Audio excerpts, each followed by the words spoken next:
Jadi Nabi Musa kita tahu lahir di tahun yang ada kebijakan menyembelih anak-anak Bani Israel.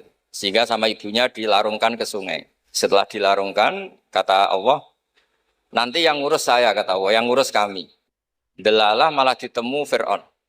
Karena Allah ingin mempertontonkan betapa bodohnya Fir'aun. Orang yang mengklaim jadi Tuhan, kemudian malah ketipu ngerumat orang yang yakunu sababa halaki mulki, yang menjadi sebab kehancuran kerajaannya. Jadi betapa bodohnya Fir'aun. Dia anti anak Bani Israel, tapi malah ngerumat orang yang paling ditakutin, yaitu Nabi Musa. Setelah itu Nabi Musa kecil, disusui siapa aja nggak mau. Ini cerita kecerdasan perempuan zaman itu sudah cerdas. Jadi sebelum sekolah Arisalah juga ada yang cerdas. Ini ibu Nabi Sinten Musa. Itu cerdas sekali. Dia minta saudaranya supaya meneliti ini larungan Nabi Musa sampai mana. Singkat cerita ngerti kalau itu ditemu Fir'aun. Ketika cari perempuan yang menyusui, tidak ada yang mau Nabi Musa. Wa harramna alaihil maradi, semuanya menolak. Singkat cerita, saudaranya ini bilang, hal adulluka ala ahli baiti yakfulunahu lakum. Ini saya tunjukkan keluarga yang mungkin susuannya pas dengan Nabi Musa, dengan Musa kecil. Pengawal-pengawal Fir'aun itu curiga, loh kok tahu? Sebab itu untuk menghilangkan tahu, untuk menghilangkan curiga, dia bilang, tapi mintanya bayaran itu tinggi. Jadi berkahnya minta bayaran itu malah dikira ini benar-benar orang lain. Karena kalau ibunya sendiri, pasti tidak minta bayaran. Jadi ini cerita. Jadi mulai dulu perempuan itu pintar ngerekayasa. Ya agak ruwet nih. Jadi kita ini partai-partai yang kalah sama ibu, kalah sama apa saja lah, sama Bunyai. Kalau santri ditanya, takut mana Bunyai sama Pak Yai? Mesti jawabannya takut Bunyai. Itu ijma itu, sudah ada ijma. Karena kiai itu lebih sabar itu. Kalau kata Bunyai enggak, kiai itu lebih pelupa. Jadi kalau ada masalah gampang lupa. Akhirnya karena bayar itu terus enggak curiga. Enggak curiga kalau itu ibu aslinya Nabi Musa. Akhirnya ibunya Nabi Musa dapat dua nikmat. Dia ketemu putranya, sekaligus dapat uang dari Fir'aun. Jadi Quran kalau mencontohkan perempuan, itu luar biasa. Ada lagi contoh Asia. Perempuan itu memang misteri. Ada yang istrinya Fir'aun jadi wanita hebat, yaitu Asia. Ada yang harusnya solihah kelas papan atas karena istrinya Nabi Nuh, malah enggak. Sehingga pola-pola fikih perempuan, saya ulang lagi, pola-pola fikih perempuan, itu Imam Syafi'i ngarang. Itu kalau sudah tentang perempuan itu ya pusing. Jadi ternyata pusing itu kalau ditarik ke atas. Itu dulu Rasulullah itu menghadapi Aisyah sama Fatimah itu ya pusing. Itu kalau Halah datang, Halah itu saudaranya Khadijah. Itu kalau datang itu betapa hormatnya Rasulullah. Makasih kamu datang mengingatkan pada Sayyidah Khadijah, pada Khadijah gini. Itu Sayyidah Aisyah cemburu. Kenapa engkau mengingat Khadijah terus? Padahal Allah sudah mengganti yang lebih cantik daripada yang sudah tua. Pokoknya menyebut ajus, ajus itu tua, yaitu Khadijah. Gantian Sayyidah Fatimah yang tersinggung karena ibunya disebut ajus. Tua. Nabi itu cara ngelola dua wanita ini, yang satu bangga dengan kecantikannya dan keperawanannya, dan Sayyidah Fatimah tertekan karena ibunya jadi korban, yaitu dianggap sepuh. Itu Nabi cara menyelesaikan itu unik. Bilang gini, Fatimah, kamu bilang ke Aisyah, sehebat-hebatnya kamu itu perawan dapat duda. Sementara ibuku janda dapat Joko.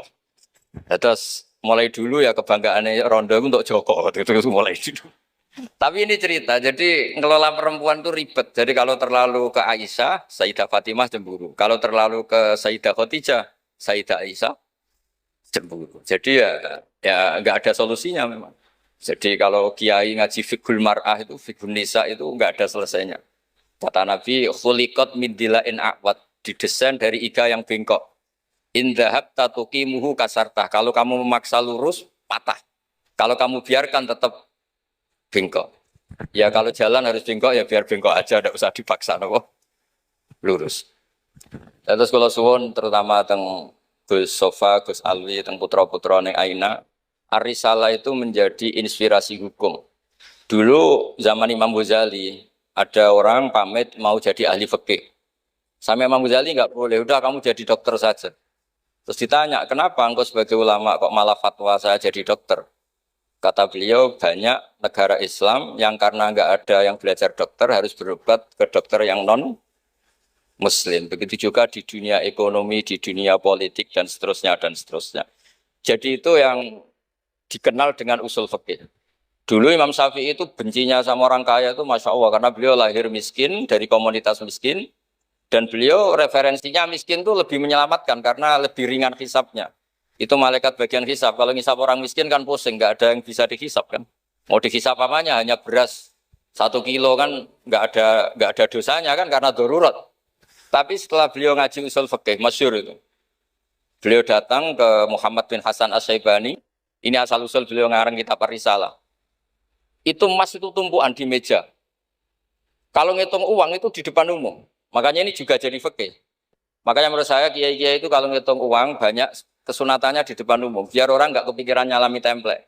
Karena uang kiainya sudah banyak. Itu Muhammad bin Hasan Asy-Syaibani itu kalau ngitung uang di ruang tamu. Imam Syafi'i ini penguatan terhadap nama Ar-Risalah. Bunyai Aina. Karena Ar-Risalah nama kitab Imam Syafi'i paling melegenda. Kenapa engkau ngumpulkan uang sebanyak ini? Engkau orang alim. Biasanya orang alim itu gak suka uang, gak suka harta. Terus Muhammad bin Hasan Asy-Syaibani ini guru kedua, termasuk guru kesekian lah dari Imam Syafi'i. Oh berarti saya orang alim, orang soleh gak punya uang. Iya orang alim biasanya gak punya. Sudah tak kasihkan orang fasik, biar dipakai dugem, dipakai main perempuan, dipakai judi. Jangan, pakai jenengan saja. Kalau orang soleh nanti manfaat. Oh berarti orang soleh oleh sugem pun angsal-angsal. Semenjak itu Imam Syafi'i berpikir rubah. Awal perubahan itu karena beliau ngaji sama Muhammad bin Hasan Asy-Syaibani, beliau menjadi al-usuli, orang yang berpikir secara usul fikih. Lama-lama terus beliau ngarang kitab yang terkenal, itu namanya kitab Ar-Risalah. Terus nama Risalah itu semoga nama yang tidak main-main, benar-benar nama yang mencerminkan keilmuan yang dalam. Karena di kitab Ar-Risalah itu Imam Syafi'i benar-benar menganalisis cara al-istinbat minal kitabi was sunnah. Ya, terus beliau kalau ditanya masyhur itu, apa dalilnya perempuan misalnya mimpin? Beliau cerita, ini wajadtum ra'atan tamlikuhum wa utiyat min kulli syai'. Semuanya itu ada dalil. Meskipun nanti ada aturan-aturannya, tapi Imam Syafi'i itu begitu fasih. Dan ini bisa kita lihat kalau kita belajar kitab Ar-Risalah. Karena logika yang dibangun kayak tadi. Boleh nggak perempuan jadi polisi? Pertama pilihannya pasti tidak boleh. Karena ada wilayah-wilayah yang ekstrim. Takut diperkosa, takut mengalami pelecehan seksual, macam-macam. Tapi ketika pertanyaannya dibalik. Ketika kejahatan ada yang bentuknya nyuwun sewu pemerkosaan dan harus dites. Terbukti tidak diperkosa apa-apa. Terus kalau polisinya lelaki semua itu gimana ya? Begitu juga dokter kandungan. Dulu tuh geger, dokter kandungan tuh boleh enggak dari lelaki. Geger. Tapi setelah Basul Masaili didatangkan dokter kandungan, itu dari 10 yang tes, itu yang lulus lelaki semua, yang perempuan enggak lulus. Karena ketika melihat pendarahan, si perempuan ini kaget terus pingsan. Akhirnya yang dablek-dablek ini yang lulus jadi. Nah, akhirnya terus mulai ahli fikih itu mikir dari penjelasan tadi. Apalagi kalau menunggu lama, terus jaraknya jauh, dia harus ke tempat prakteknya malam-malam. Kan kadang bayi juga mintanya lahir 1:30 dini hari. Nah, itu kan juga repot itu kalau singkat cerita akhirnya mau tidak mau ahli fikih ini mendengar dengan kondisi-kondisi seperti itu. Lagi-lagi jawabannya di kitab Ar-Risalah. Jadi kitab Ar-Risalah itu kitab di mana Imam Syafi'i itu berargumen.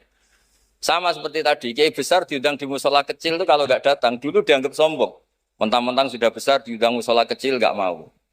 Tapi setelah ada fikih itu, pikirannya dibalik. Wong jatah kiai cilik kok dijupuk yo gitu. Nah itu kalau toko-toko besar boleh di kampung-kampung kan kasihan yang ibu-ibu pedagang. Nah sekarang kalau kiai besar, payune kiai desa pendak manakipan ae sing kiai ini teko, kiai gede. Apa dadi lakone ra sida kan begitu. Wong saya berkali-kali ngalamin tuh, kalau saya nggak datang di acara-acara gitu, mesti kiai kampungnya matur nuwun Gus jenengan gak teko. Ya karena mereka jadi lakon tapi kalau saya datang kan makjub.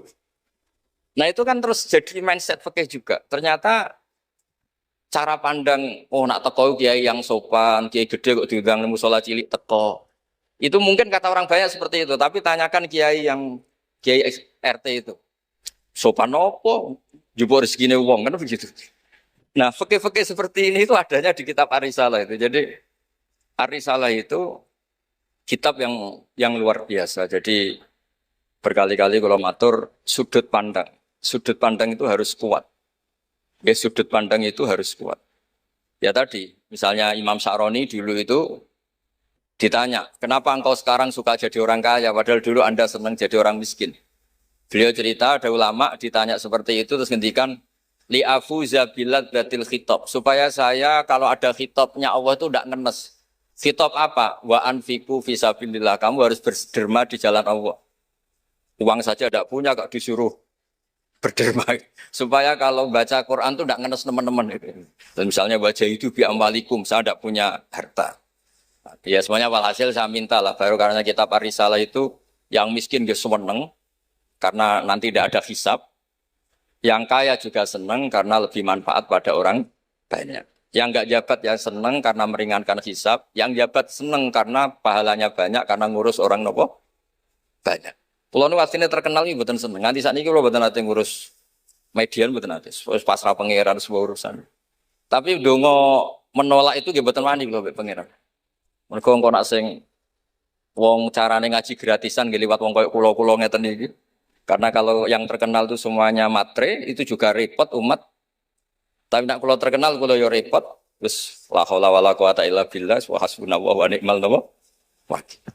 Jadi kalau suwon niki memang diminta ngaji ilmiah gitu. Kalau minta pondok ini harus menjadi pondok ilmiah. Yaitu misalnya ada dokter yang muslim, muslimah, soleh, solihah, anggap saja itu awal dari praktek islami di dunia nomor kedokteran. Misalnya di kepolisian juga sama, di birokrasi juga sama, karena berkahnya hidup itu kalau dikawal orang soleh. Wa maka nawau li'adzibahum wa anta nawa fihim. Komunitas yang tidak soleh, ada satu saja yang soleh. Soleh itu bisa materinya karena soleh, kayak para habaib atau Rasulillah. Atau soleh karena perilakunya. Atau soleh karena keinginannya. Itu semuanya berkah. Menjadikan adab ini tidak turun. Wa maka Allah yu'adzibahum wa anta napa fihim. Terus kula boten saged matur kata-kata, wong kula teko tok pun sopan, pun gajaran kula pun kathah pun. Kula nak ngaji di rumah pakai kitab itu bisa 2 jam, bisa 3 jam. Tapi kalau ngaji seperti ini itu kan koyok kedikte gitu. Temanya diatur, jamnya diatur. Saya itu kiai yang paling pantangan diatur, tapi karena kalah sepuh ya sudah, jadi ganjaran ngaji ini tidak ilmiahnya tapi tawaduk saya. Dimugi barokah tawaduk niki kula nggih untuk barokah pondok Lirboyo ngoten mawon. Assalamualaikum warahmatullahi wabarakatuh. Assalamualaikum warahmatullahi wabarakatuh. Terus badhe nyuwun pirsa di era milenial ke para ibu-ibu, para emak-emak yang biasanya kan ibu-ibu sak menika arane emak-emak. Yang pada waktu masa lalu dereng mengenal dereng mengenal dan memahami perkembangan ilmu pengetahuan dan teknologi seperti saat sekarang, kadang-kadang merasa bingung. Ibu-ibu merasa bingung menghadapi tantangan pendidikan di masa sekarang ini. Peserta didik sekarang dituntut paham dan bisa mengoperasikan perangkat multimedia sosial supaya tidak tertinggal oleh perkembangan pendidikan yang sekarang ini perkembangannya sangat pesat. Sementara di sisi lain banyak informasi kurang mendidik yang bersumber dari perangkat multimedia tersebut. Ngeten Gus. Ibu-ibu menika kadang-kadang bingung.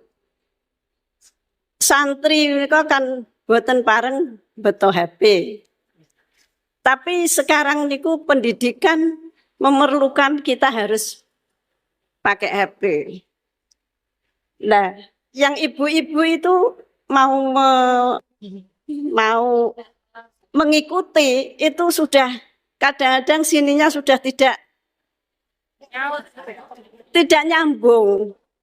diwarai WA mawon kadang-kadang mboten saged namun kalau santri itu sudah mengunci HP-nya, kita tidak ngerti. Ini bagaimana caranya kalau dikunci. Jadi tidak bisa. Terus bagaimana Gus caranya kita itu bisa mengarahkan anak-anak sehingga anak-anak itu walaupun pakai HP bisa apa ya? Bisa mempergunakan dengan sebaik-baiknya.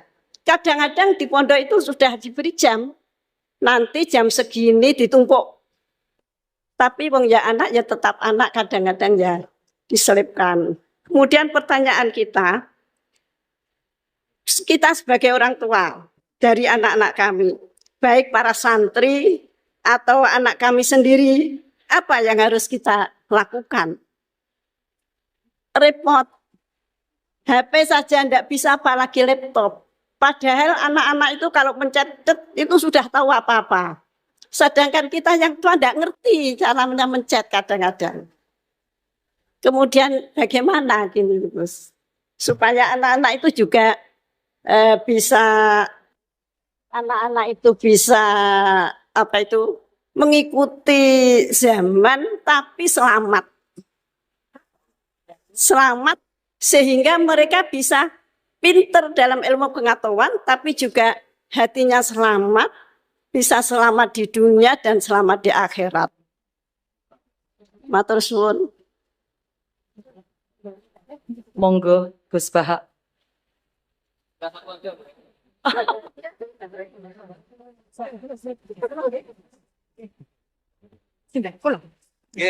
Nggih. Ingkang utus Gus Bahak kula boten wantun nolak nggih. Assalamualaikum warahmatullahi wabarakatuh. Gus, sekarang di pesantren-pesantren itu banyak para ibu nyai yang memiliki peran lebih besar dalam mengasuh para santrinya dibandingkan peran Pak Yai.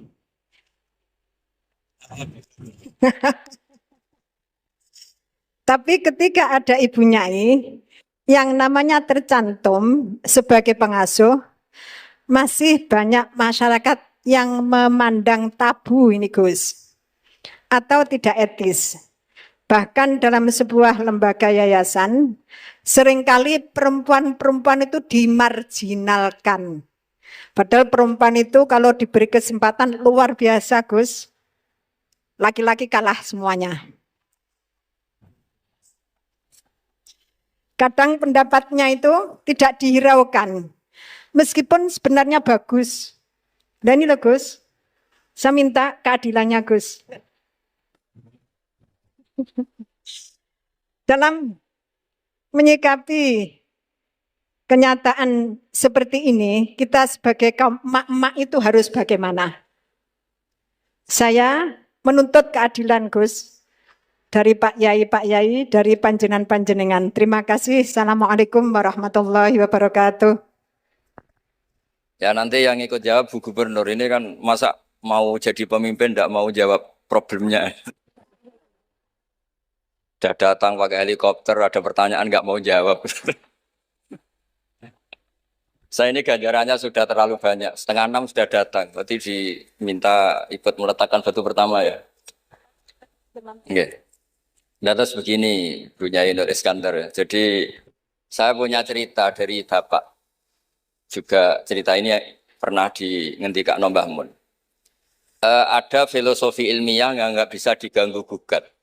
Ini harus kita camkan. Misalnya begini, al-insan abdul ihsan. Manusia itu pasti mudah diperbudak atau dikalahkan oleh kebaikan. Singkat cerita ada seorang kiai waroi zuhud. Di rumah nggak ada TV, nggak ada HP, nggak ada motor. Saking inginnya anak itu nggak terkontaminasi TV, nggak terkontaminasi HP, juga nggak sering keluyuran ada motor.